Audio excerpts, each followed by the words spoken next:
Yan. So, breakin natin guys to. Breakin natin guys tong si bago nating alaga. Yan. Sa inyo mga kaikot. So, ngayon mga kaikot is subukan natin breakin lang natin to. Breakin natin sa ilong ride natin sa malapit tong si Lexi.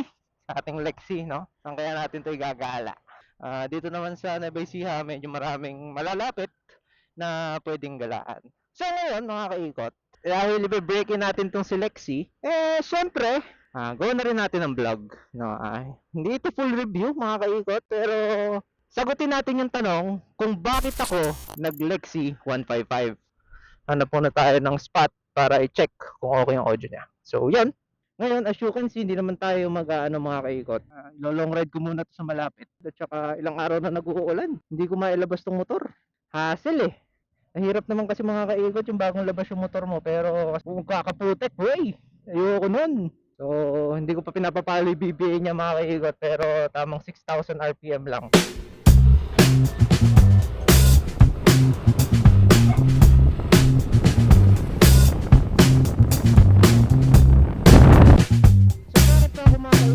Nag-Lexi 155, no? So ang first reason ko mga kaikot kung ba't tayo nag-Lexi 155 is number one is yung presyo, no? Sino pa naman ang hindi mapapadalawang isip or hindi makakapag ng dahil sa presyo niya 99,900, less than 100k, no? Nahiya pa si Yamaha, hindi pa niya ginawang 100,000 yung presyo, pero I think for me, yung presyo na yun, napakasulit nun guys, no? Sabihan ko lang kayo guys ng kwento, kasi originally mga kaikot is yung talagang bala kong bili na scooter, yung Giorno 125 ni Honda. Retro scooter ni Honda na Giorno, if familiar naman kayo dyan. Yan talaga yung bala kong kunin noon. At saka matagal ko nang gustong magkaroon ng retro scooter. Pero, this year, 2026, nilabas to ni Yamaha.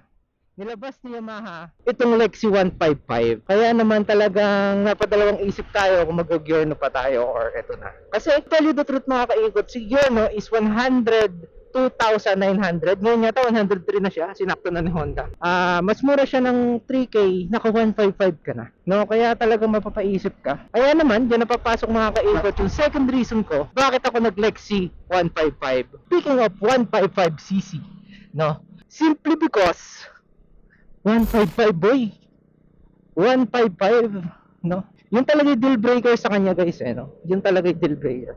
As in, yun talaga mga, ayun lang, mataglag siya. 155cc in under 100k or 100k. Same engine siya mga kaikot, kung hindi pa kayo aware, same engine siya sa Aerox NMAX. Same sila ng makina, NMAX B1, ay B2, B3, Aerox B1, B3. B2, B3, sorry. Kasi mga kaikot, no, compare sa mga 125cc, iba talaga yung hila nung 155. Iba yung hila guys ng mga 150cc, no. As you are aware, kung nanonood ka na sa channel ko, dito kay Notes Moto, galing ako sa Raider 150 and may motor din kaming iba talaga guys umovertake and safety to overtake yung mga 150cc na motorcycle, no, like that, oh, diba? Mas basic siyang i-overtake, hindi niya kailangan ng effort. Kaya guys, gusto ko talaga as much as possible, no, compromise na natin yung gasolina, pero iba talaga guys yung 150. And last time nakagamit ako mga kaikot ng Aerox version 2 yung sa tropa ko. Talagang na-inlove ako sa makina ng Aerox, na-inlove ako sa makina sa 155 ni Yamaha. Kaya sabi ko nung lumabas ito, tangin ako, talagang medyo nag-second choice ko na lang si Giorno. At ito na yung napili ko. Lexi na, mga kaikot, Lexi na. And speaking of Raider mga kaikot, no, dahil nga sabi ko lang kanina, no, for 5 years, no, gamit ko si Master Raider ko, Raider 150 carb. And dito napapasok guys yung third reason kung bakit ko pinili si Lexi 155. Is dahil sa kanyang riding position. Kasi mga kaikot, as you can see naman dito, no, as a POV ko, yung riding position ni Lexi is NMAX. NMAX mga kaikot yung riding position ni Lexi. Kaya talaga namang, no, galing ako sa Raider. No, galing ako sa Raider. Alam naman natin talagang hirap, boy. When it comes to long ride, talagang medyo hirap ako doon. No? Kaya nga, kung mapapansin nyo mga kaikot sa mga previous vlog ko, hindi, nakikita niya si PCX yung gamit natin. Hindi ko na masyadong nagagamit si Lexi. Punta tayo doon guys. Punta tayo doon sa irrigation, tingnan natin kung maraming tubig. Check lang natin. Mabalik tayo sa bako na wala. Tawag dito. When it comes to riding position guys. Tingnan mo naman boy. Ang luwang oh. Boy oh. Mga kaikot. Napakaluwang sa ground clearance talagang. Oh. Nakapag-stretching ka na. Iba tayo rito. Liko tayo rito. Pero kung pangit yung daan tapos pa sa ayoko. Tanong nga natin. Pang. Gagi, pangit yung daan. Parang buwelta tayo boy Buwelta tayo, hanap na lang tayo bang spot. Papagod yung shock ko. Yun na lang tayo sa may sa may simbahan dito ng General Tigna. Mas okay. Sana ba ako nahinto mga kaikot? No? So, yan. Sabi ko nga, ang third reason ko kung bakit ko napili itong si Lexi is dahil riding position niya. Sabi ko, ang next, bibili rin ako ng motor. Gagi, gusto ko na yung kahit papano makakaranas ako ng sarap sa buhay. Kasi nga, sabi ko nga, galing ako sa Raider. Iba talaga yung riding position at saka comfort na naibibigay ng mga scooter. Especially sa long ride. That's the third reason kung bakit ako nag-Lexi 155. Ayun guys, no, common nakagamit na ako ng NMAX, Aerox, PCX. I can say na 75% nung kanyang riding position, halos kamukha na talaga nung NMAX. No? Ang talagang nawala lang guys is yung sa paa. Yung sa paa lang, kaya medyo kailangan mo pang umano sa upuan na yan, tulad yan, para makapag-stretching. Pero, come on, sa presyong 99,900, nalalapit na talaga siya sa Aerox, kaya talagang sulit na sulit yung presyo niya. Hindi ako sponsored guys ng Yamaha, pero bukod sa price, bukod sa makina, iba talaga mga kaikot is yung riding position. Doon talaga, yun talaga ang isa sa mga naging deal breaker ko.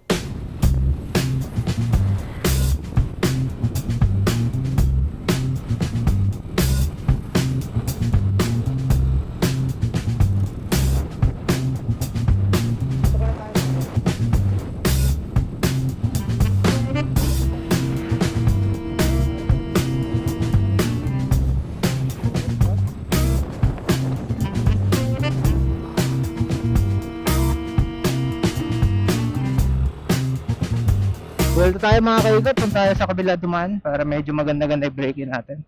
Reset ko na rin yung fuel consumption natin para malaman na.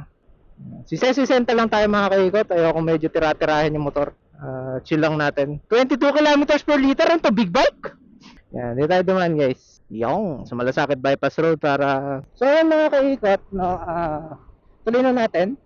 Ang aking fourth reason kung bakit ako nag-Lexi 155 is worth mentioning naman siya. Pero although hindi siya big factor para sa akin, kung bakit ako nag-Lexi is less technology. Alam naman natin mga kaikot, ngayon si Yamaha meron ng YECVT. Mga magagandang klaseng masyado ng maraming electronic, ABS, traction control. I'm not saying na mas gusto ko nang walang ABS, no. Mas gusto ko sa motor is walang ABS, pero sabihin ko sa inyo talaga mga kaikot is gusto ko siya for safety reason, pero para sa akin okay lang na wala, no? Para sa akin yun ha, hindi para sa iba, pero for sure, pero I will suggest mas maganda yung may ABS kasi mas confident ka sa preno. ABS, traction control, wala siya. And syempre meron siya start-stop system, pero wala siyang remote. Disusi lang ang Lexi 155 natin mga kapatid. Kasi ito yung standard version, basic version to, kaya wala siya. Kaya yan ang isa sa mga reason, or number 4 reason ko, kung bakit ako nag-Lexi 155. Dito pala tayo guys sa bypass ng General Tigno, Gapan. Yung kasunod nito is yung Gapan to Cabiao na bypass road. Dito tayo dumaan para pag-uwi ko, 100 kilometers na yung motor. Gusto ko na kasi siya guys change oil. And guys, pupunta pala tayo guys sa Lumang Gapan. Malapit lang kasi sa amin yun. Nasa, I think 10 kilometers away lang sa amin. Pero medyo marami-rami kong plano sa kanya. Napakarami ko guys gustong puntahan na lugar. Hindi ko pa napupuntahan gamit si Raider. At saka yung mga napuntahan ni Raider, gusto ko rin napuntahan ni Lexi. Napuntahan namin ni Lexi. Check, sabog na sabog tong mic ko. Pangit yung quality eh. Pasensya nyo na guys, edit ko na lang. Solid dito guys. Next time naman siguro magminalungaw tayo, next day off ko. Ngayon, ikot lang muna tayo dito sa may bandang Gapan. Naalala ko kasi guys, sa Minalungo. Familiar kayo sa Minalungo ha? Malapit lang din sa amin yan. Hindi siya ganun kalayo. Kaya okay lang.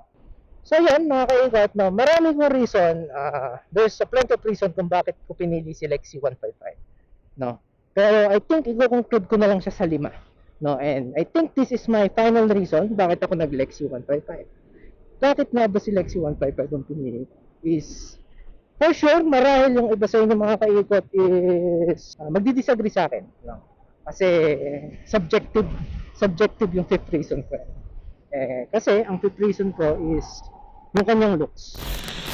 No? Yung kanyang looks, nagustuhan ko talaga yung looks niya. I will generalize it as simplicity.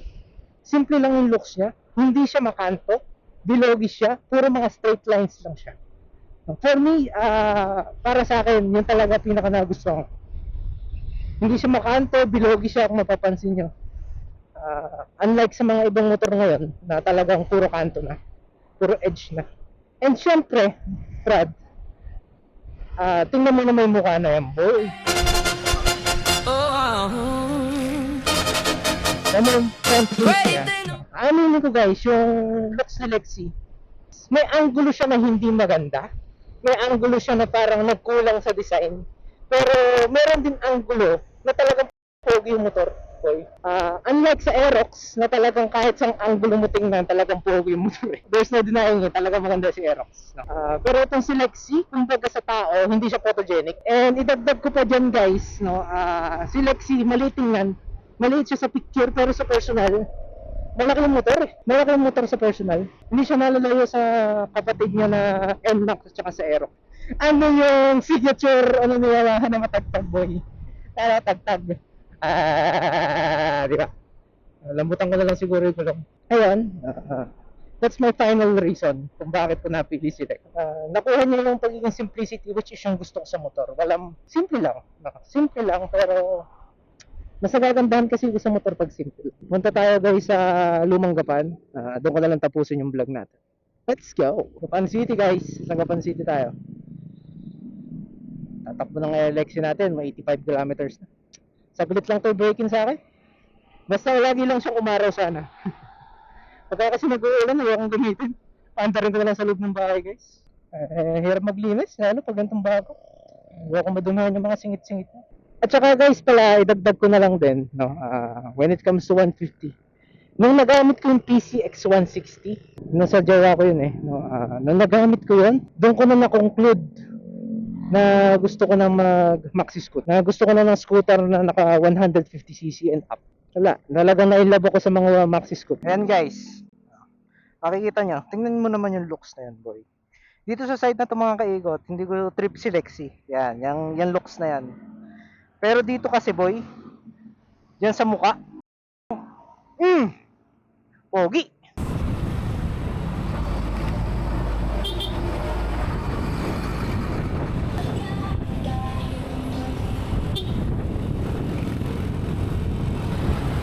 Yan ang kilalang art. Ano pa?